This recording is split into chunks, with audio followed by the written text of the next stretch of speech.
وقفے سے پہلے ڈاکٹر فردوس عاشق ایوان صاحبہ کو بھی کچھ اختلاف تھا بجٹ میں سے، لہٰذا وہ اختلاف جو پروگرام کے شروع میں حاجی عدیل صاحب نے کیا تھا وہ آہستہ آہستہ میرا خیال ہے ڈاکٹر صاحبہ بھی تسلیم کر رہی ہیں کہ اس میں کچھ ایسی چیزیں ہیں جس کی وجہ سے جب یہ اپنے حلقے میں جائیں گی تو ڈیفینیٹلی ان کو عوام کے سامنے جواب دینا پڑے گا۔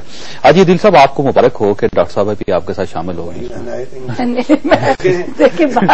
تخشیش میں نے کی، اب ڈاکٹر علاج خود کریں گے، لیکن میں عرض کروں گا حکومت کے لیے امبیرسمنٹ اس دن بھی ہوئی ہے کہ جس دن بغیر سوچے سمجھے بغیر مشورہ کیے حج پالیسی ہمارے سینٹ میں لائی گئی اناؤنس کر دی، اور اس کے بعد آپ نے دیکھا ہے کہ people party, N P, Muslim League, J U I, تمام جماعتوں نے اس پالیسی کو ریجیکٹ کیا، یہاں تک کہ چیئرمین صاحب کو رولنگ دینی پڑی کہ یہ 7 دن کے اندر اندر کمیٹی بیٹھے خصوصی اور ان کو یہ فیصلے کون کر رہا ہے جس قسم کے بعد میں یہ تو مجھے نہیں، لیکن میں آپ کو ایک مثال دی ہے۔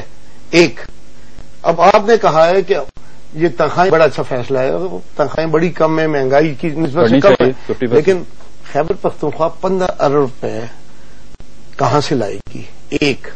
اور چلے اس سال وہ لے بھی آئے تو یہ تو پھر مستقل فیکٹر ہے نا۔ پنجاب نے کہا ہے 20 ارب روپے آتے ہیں، ان کا 45 ارب۔ سندھ میں پاکستان پیپلز پارٹی کی حکومت انہوں نے کہا ہم تنخواہیں نہیں دے سکتے، کس سے پوچھا ہے؟ دیکھیں نا، یہ اب اس بات پہ آپ کہیں گے مشورہ کس سے کیا ہے؟ میرے وزیر اعلیٰ سے مشورہ کیا، اگر میرے وزیر اعلیٰ سے مشورہ کیا کہ تو یہ وہ مشورہ دیتا۔ اب آپ کو ایک اور بات بتاؤں، بجٹ میں میری سنیں، میں بجٹ کی دیکھیں بتاتا ہوں، آپ اگر کرنا چاہتے ہیں بڑا سمپل تھا۔ ہم تو ٹیررزم کے شکار ہیں، یہ ویلیو ایڈڈ کیا ہے؟ ویلیو ایڈڈ ٹیررزم ہے، ٹیکس جسے ویٹ کہتے ہیں۔ آپ نہیں لگنے دیں گے؟ سنیں میں بتاتا ہوں، ہم نہیں کیا لگنے دیتے ہیں، آپ اپنے خزانے کے وزیر صاحب کی تقریر پڑھ لیں، اس میں اس کا نام ہی نہیں ہے ویلیو ایڈڈ۔ وہ لگے گا نا، یہ قاضی صاحب کو بھی شامل کرنا، میں نے نہیں لگے، وقت کی کم بات سنیں آپ، وہ لگے گا کہتے ہیں 3 ماہ بعد اور 15% کر دیا جائے گا اور اس کی بیس کو بڑھا دیا جائے گا، یہ ٹھیک ہے، سبسڈیز ختم کر چاہے یا 1 جولائی کو یہ نہیں ہو سکتا تھا کہ اس کی بیس کو بجائے 3 ماہ بعد بڑھانے کے اب سے بڑھا دیتے اور یہ کم از کم 16% کو 17% نہ کرتے، جیسا آپ نے کہا پرائز صاحب سے۔ میں بتاتا ہوں کہ چیزوں کی قیمتیں، موٹر سائیکل 2000 مہنگے ہو گئے، ابھی تک بجٹ پاس بھی نہیں ہوا ہے، کھانے کی چیزیں مہنگی ہو گئی ہیں، لیکن اس کے باوجود ہیں تو ساتھ آپ پارٹی کے، اگر آپ کو اتنا اختلاف ہے نا حاجی صاحب چھوڑ دیں ان کو، اللہ ہو جائے۔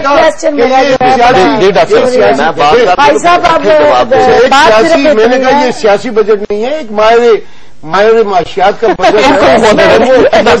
میں نے تو جس کرسی پہ دیکھا وہ بیٹھے ہوئے تھے، ان 2 سالوں میں 4 افراد کو دیکھا کہ بجٹ پیش کر رہے ہیں، کبھی کوئی بیٹھا ہوتا ہے، کبھی خدا کرے یہ بھی کچھ سلسلہ چلتا ہے۔ جی ڈاکٹر صاحب، بات یہ ہے کہ یہ ایک بڑا لمحہ فکری ہے کہ آپ نے budget proposals the floor of the house پہ، اور اس کی امپلیمنٹیشن جو ہے وہ اسی دن سے شروع ہو گئی، کیونکہ وہ افیکٹ تو آپ کا 30 جون کے بعد ہونا ہے، آپ کا فائنینشیل ایئر جو ختم ہونا ہے 30 جون کے بعد 1 جولائی سے جو شروع ہونا ہے۔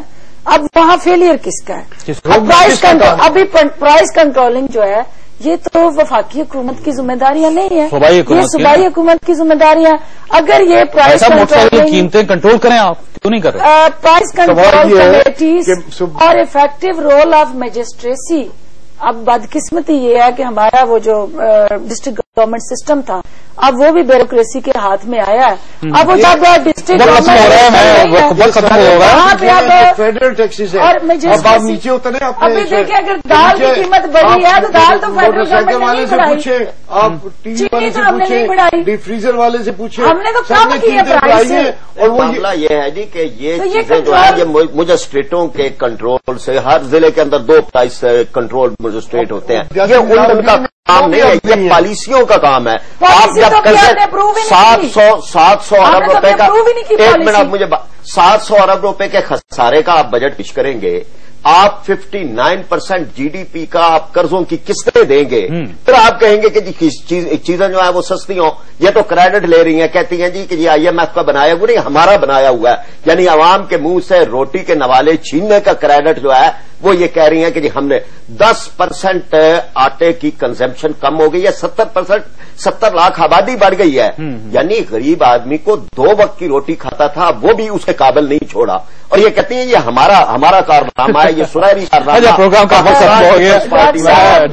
بات یہ ہے کہ ایک آخری بات یہ ہے کہ یہی گورنمنٹ ہے جس نے فرسٹ ٹائم وہ تمام کمیاں اور کوتاہیاں جو سسٹم کے اندر تھیں شاندار بجٹ ہوا نا، شاندار بجٹ ہوا۔ ڈاکٹر فردوس عاشق اعوان صاحبہ، حاجی عدیل صاحب اور ڈاکٹر فرید احمد راجہ صاحب، میں تینوں کا شکر گزار ہوں۔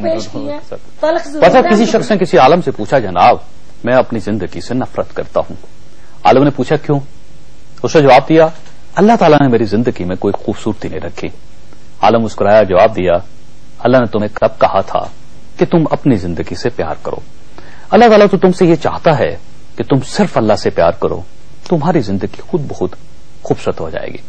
لہٰذا یہ بھی محبت کی ایک اپروچ ہے کہ آپ متاثر افریق سے محبت کریں، آپ کی زندگی خود بخود خوبصورت ہو جائے گی۔ کاش ہماری حکومت اس نقطے کو سمجھ لے، یہ عوام کے لیے نعرے لگانے کی بجائے عوام سے محبت کرے، عوام کی مسائل کو اپنے مسائل سمجھے۔